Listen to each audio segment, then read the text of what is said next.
Alright, so today I wanted to make a video that it's been a long time coming. I probably should have made this video or at least done this project when I first put the mill together.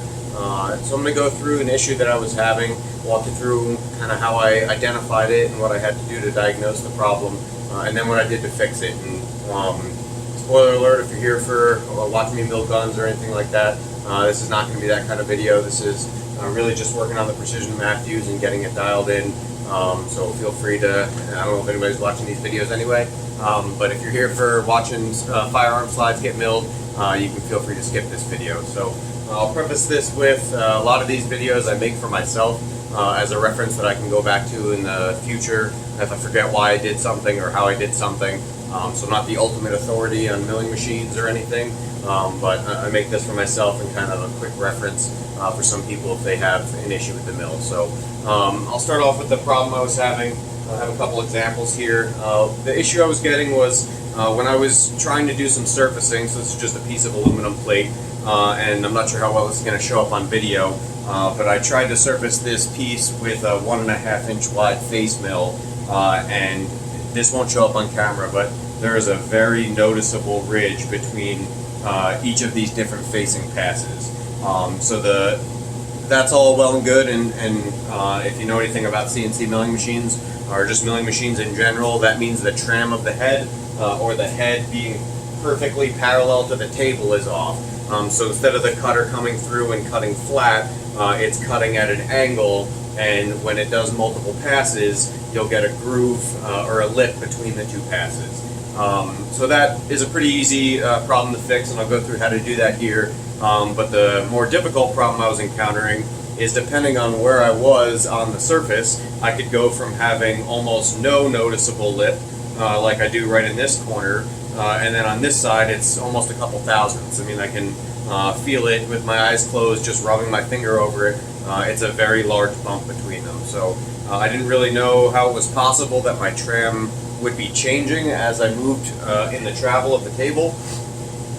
So that's really where the confusion started for me. So first thing I did was I just tried tramming the head of the mill.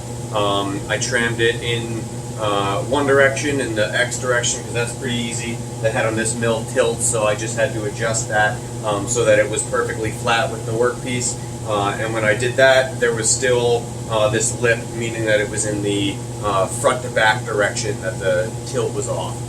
So I didn't, on this mill, there's no way to angle the column or the head back and forth.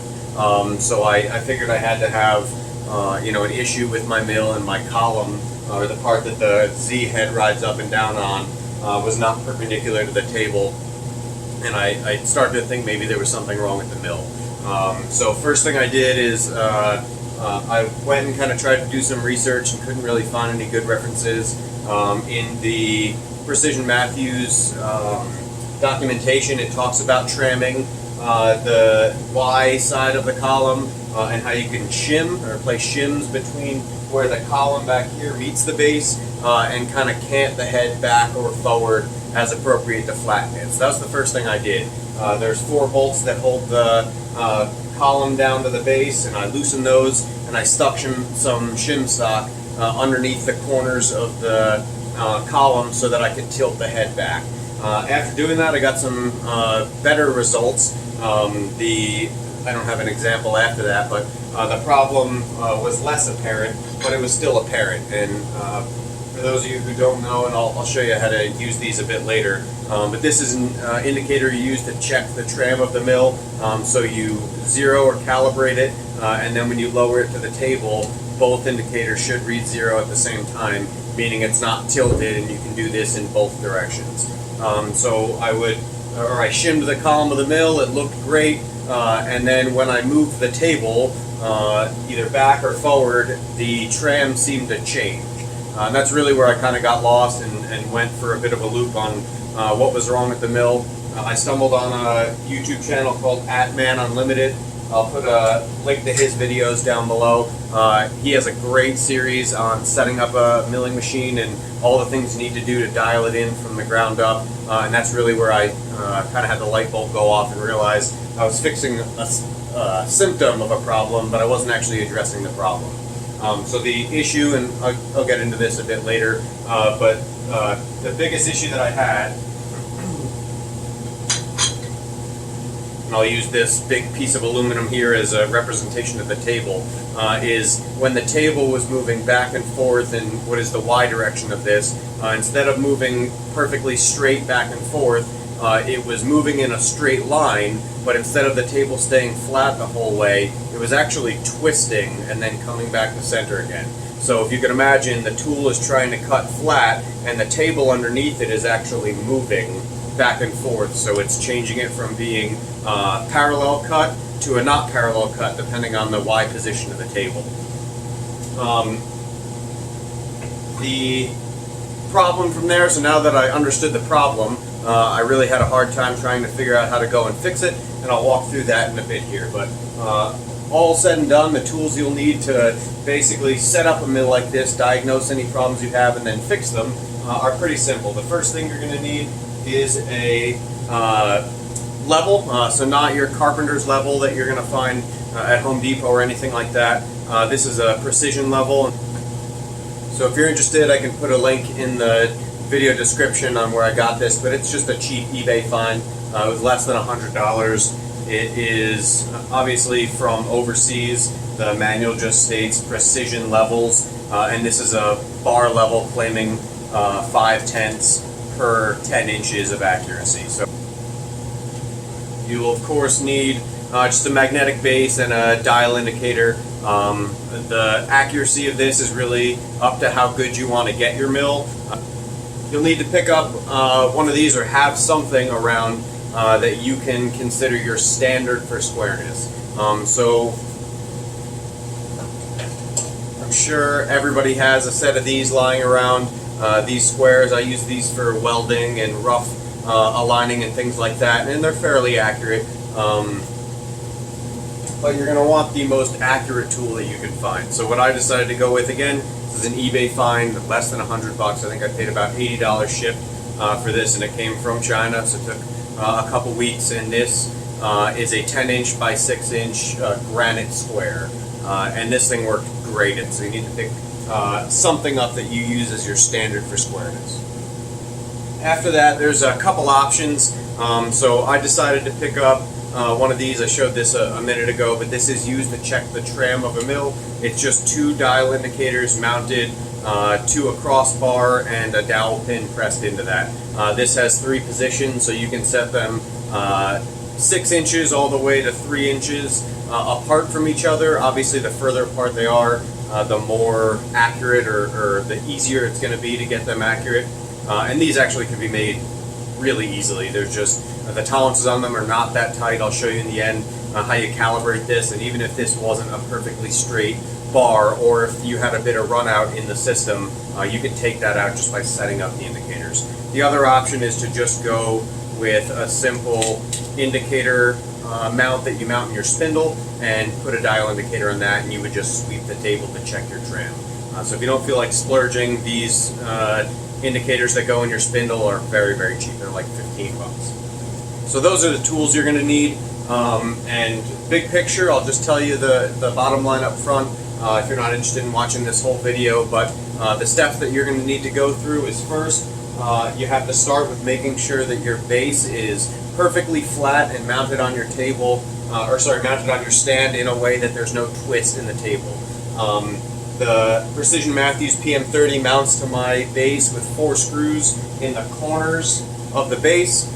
And if there is a difference in the height of those 4 mounting points, as you torque those bolts down, it's going to tend to pull the corners of the mill down, and that's going to induce a twist in your table. Those dovetail ways can only be as true as the foundation they have, so if you mount that and twist the base, it's going to twist those dovetails, and that's going to give a cant to your table. So the first thing I went through is using that bar level, like I'll show you in a bit in the video. Go through and check, decide where mine is out of line and where I need to place shim. So I shimmed between the stand and the base of the mill, and I'll show you that process here. That was a bit time intensive, not really labor intensive, and after I got that dialed in, I could finally start basically from scratch there and checking the tram of the system and checking what I need to do with my Z. after I got the table running true in the Y direction, or back and forth direction, I then moved on to checking the tram of the head using, again, this tool. So checking it in the X direction really isn't that important in this phase because that can be fixed very easily by just loosening the bolts on the head and then twisting the head of the mill to adjust the cant and eventually tram the mill. So that's something that I do, weekly, and it only takes a few minutes. So I didn't bother to start there. Where I did start was in the Y direction to see if the column was tilted back or forward, and that was the first thing I chose to address. So removing all of the shims that I'd previously placed in there, I started from scratch now that I knew the table was flat, and I realized that my head was in fact leaning, and it was actually leaning a bit to the left, was leaning a bit back as well. So I'll go through all of these processes and I'll show you how to start with a mill that is really grossly out of alignment and get it to a pretty great working condition, in my opinion. Again, this is a hobby mill, so I'm not going to be able to hold tenths with a dovetail weight machine with stepper motors at my skill level at least, but I can definitely hold thousandths, and for me that's good enough. I am able to get some pretty spectacular, some just mild steel, and I'm able to get some pretty spectacular surface finishes, and more importantly, these come out flat now. So before I could get a great surface finish, but due to the tram error in the mill, I was actually getting a taper to this cut, and that's not an ideal situation. So I'll walk through with you what I did and how you can do this on your mill. This is on a Precision Matthews PM-30, but the same techniques and the same thought can be used for any of the Precision Matthews or Grizzly machines. Even the Tormox, again, the procedures are going to be a little bit different at where you place shims, but the theory overall is the same. So thanks to all the inspiration I got out there from @Man Unlimited and all the other YouTube channels, because without them I kind of would be stuck scouring the forums and hoping I found an answer that was correct, and they're just really great resources. So thanks for tuning in, and I hope you enjoy the video.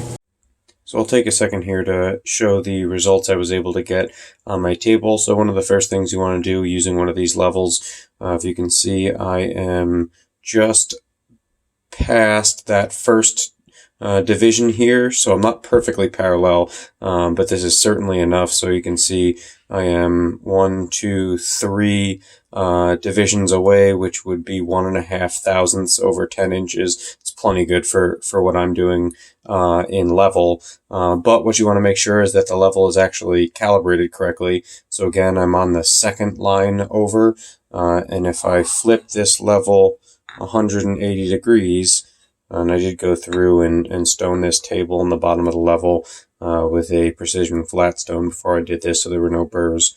When you flip it 180 degrees, you should get the exact same measurement. So as you see here, I am at the second division again from the left. So this level is calibrated. So now I am at the extreme travel in the y-axis, and if I run my table all the way to the end, you can see there was no movement, sorry for the lighting, no movement in that bubble whatsoever. I'm still at that second line there. Sorry, I had a little bit more travel in the y. So that means that there is no twist in my table. Again, going back, and I'm still at that second division.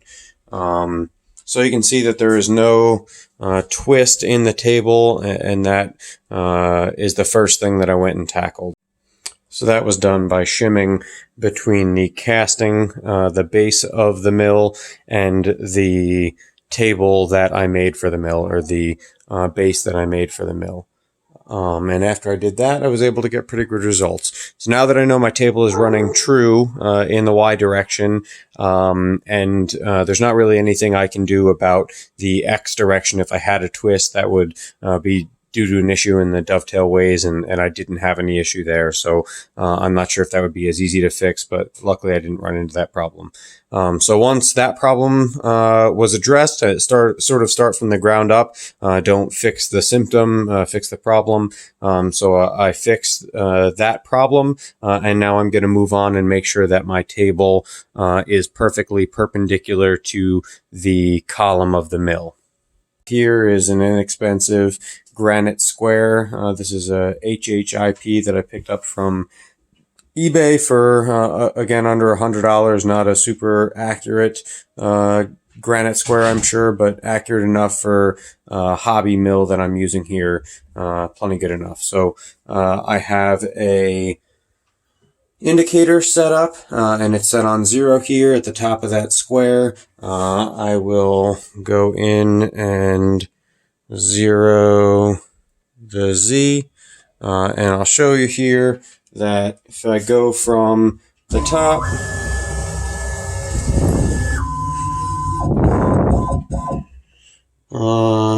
now I am reading about 2.5 to 3 thousandths, and that was over, it's about 6.5 inches. So if I come back up to 0, you'll see I am back at 0 at the top of that granite square. So I have about 3 thousandths over 6 inches of non-perpendicularity in my column, and that's what I'm going to go ahead and try to fix today. So now I have the same setup in the X direction, and you'll see I am on 0 at the top of this granite square, set to 0 on my Z, and I will jog down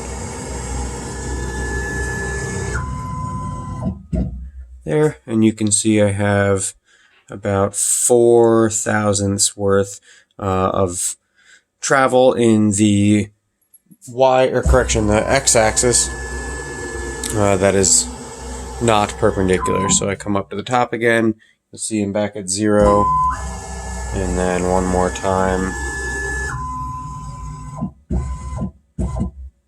about 4 thousandths, and that is over 7 3/4 inches.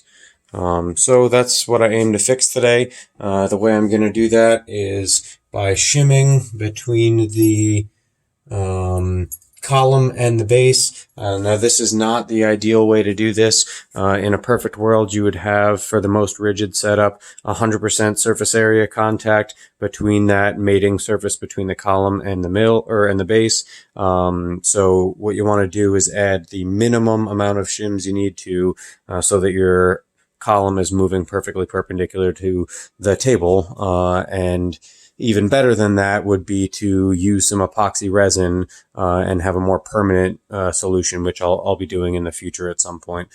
So I'll be back. I'm going to do some shimming and just the big picture steps here. These 4 on a Precision Matthews PM-30, these 4 socket head cap screws, 12 millimeter Allens, are what secure the column to the base. So I'm going to loosen those just enough that with some force I can push on the head of the mill and create some clearance that I can remove some of those shims and add shims. Something to be wary of in the PM-30, there is a hydraulic strut in the Z column. So when you loosen those, just make sure that the column doesn't lean too much. You could bend the strut there, and you'd have to replace that, and it's a bit of a pain in the butt to try to get off. So I would be very careful when doing this and just make sure that there's not too much movement in the Z column. So I'll be back after I've done a little shimming, and we'll see the results I can get. Alright, so after a whole lot of experimentation, what you can see is I have a steel 5/1000th shim in going the whole length of the column to base contact surface right there on the left side, and nothing on the right side. And you'll see if I go, sorry for the glare, I'm at 0. And if I travel the whole 7 or so inches right there. I went from 0 to exactly 0. So I have almost exactly no issue with parallel or perpendicularity in the y-axis. And now I will move that granite square and show you the x-axis. Sorry, I have those backwards. I'll show you the y-axis here. That was the x-axis. Okay, so now we have the y-axis. You'll see I'm on 0 there at the top of the granite square. And I'm going to move as far the travel as I have. Just make sure I don't smash into the table here.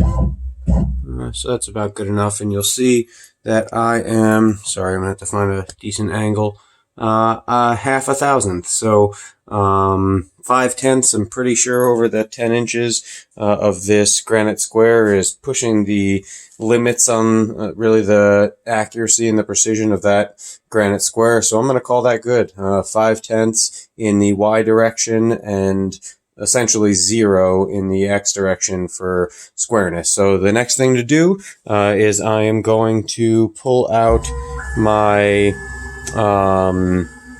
dial indicators for making sure that the head itself is actually trammed to the table. So on the Precision Matthews, again, this head does move all the way 90 degrees in both directions. So I will pull out my indicator and we'll see how it does. Thanks. Alright, so I've been working at it for about an hour now. I actually had to remove the entire head of the mill. If you can see under here, there's 1, 2, 3 bolts that hold the mill on, or the head onto the column of the mill, and those are the ones you loosen if you were to tilt the mill and also, or sorry, tilt the head, or if you're going to tram the head. Also, I'm not sure if you picked it up. Turn this light off, maybe a little easier to see. But I did have to add a series of shims right here. So after tramming or adjusting the column so that it was perpendicular with the table, I realized that I actually had a tram issue in the head of the mill still in the y direction, meaning that the head was not mounted to the shuttle of the head correctly. So I threw, all said and done, there's 12 thousandths of shims on the bottom of the head and none anywhere else. That is fairly significant. I wish it was closer to straight in factory. Same as with the column being mounted to the base. The less surface area that's contacting where the head meets the shuttle back here, the less rigidity I'm going to have. But for such a small mill, sort of a light duty mill, I don't think it's going to be all that noticeable. I'll see after I take a first couple cuts. But I finished shimming that. Additionally, I trammed the head and in both the X and the Y direction, and I'll show you the results that I'm getting here. One thing to be mindful of, the first thing you want to do whenever you're using an indicator like this is to calibrate it. The way I did that is I grabbed a gauge block. The height is not important, but grab a gauge block, set it on the table in a fixed position, lower the head so that the indicator makes contact with the gauge block or other fixed surface that you've made, and then zero the indicator, rotate it 180 degrees, and then ensure it's zeroed on the other side by just manipulating the dial face. That'll take any run out of the system so that your indicators are reading true with the actual reading for the tram of the mill. I do that in the Y direction and then put the shim down here. This way I can read the gauge face from both sides. I've seen people do it facing you, but then when you flip it 180, you have to read the back of a gauge, which is not the easiest. So just a recommendation. So now that these are verified that they are flat, that they're calibrated, I will show you the tram I was able to get on the mill.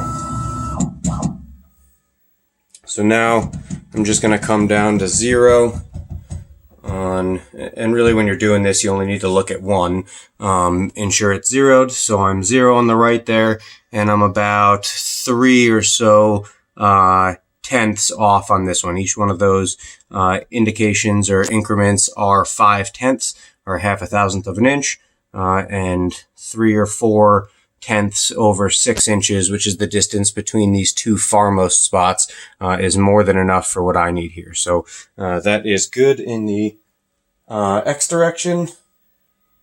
I'm going to check Y here.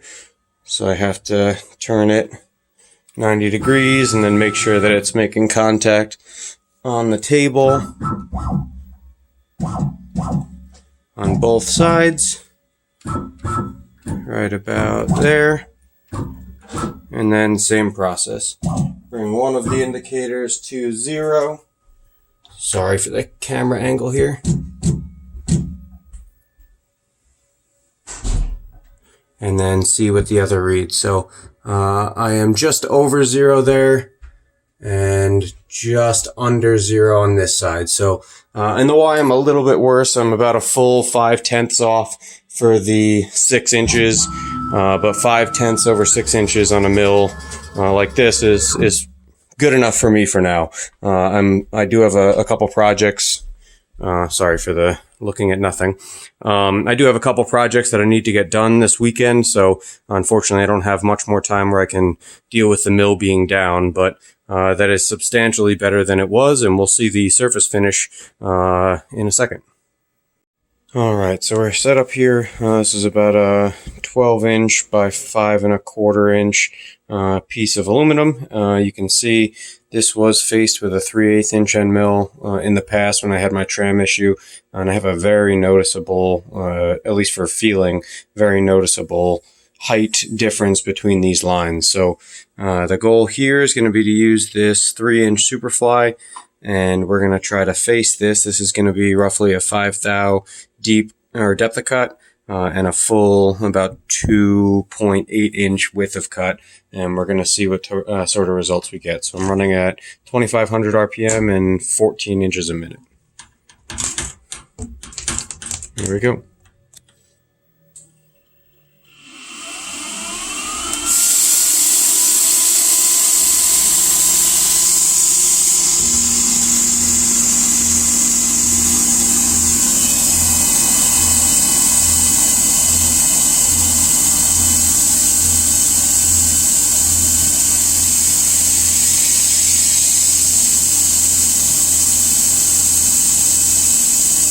You can see the surface finish is just beautiful there. See the reflection of the coolant nozzle.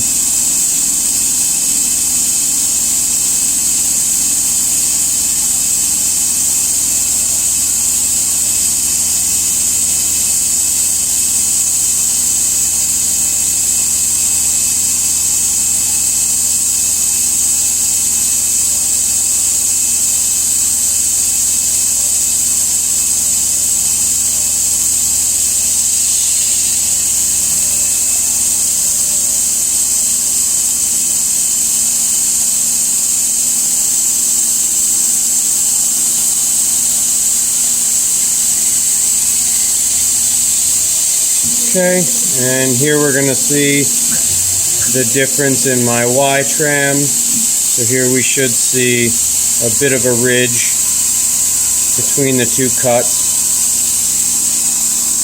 Oh, I overshot that.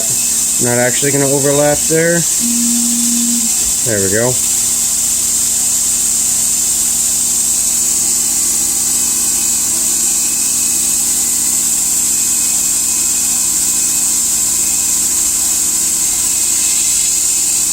No cutting on the back side in either pass direction.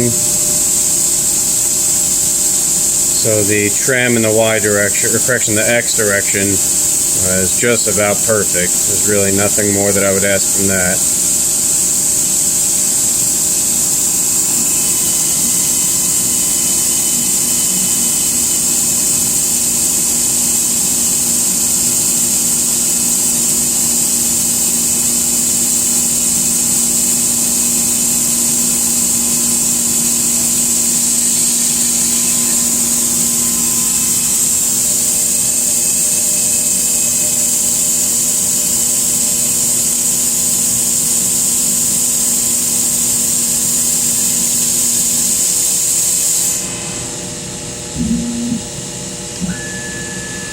Okay. Raise the Z out of the way. And let's see the results we got. We'll just clean this off. Some coolant on there. That is a beautiful surface finish. Wow. I cannot feel any difference in surface height between those two cuts. None whatsoever. You can see a line, but that's going to be unavoidable. At least with this mill and a Superfly. But I cannot feel any height difference. You can see the swirls, sort of like an X pattern. So that means it's making contact both on the front and back end. I am more than pleased with that. Great, thanks for watching.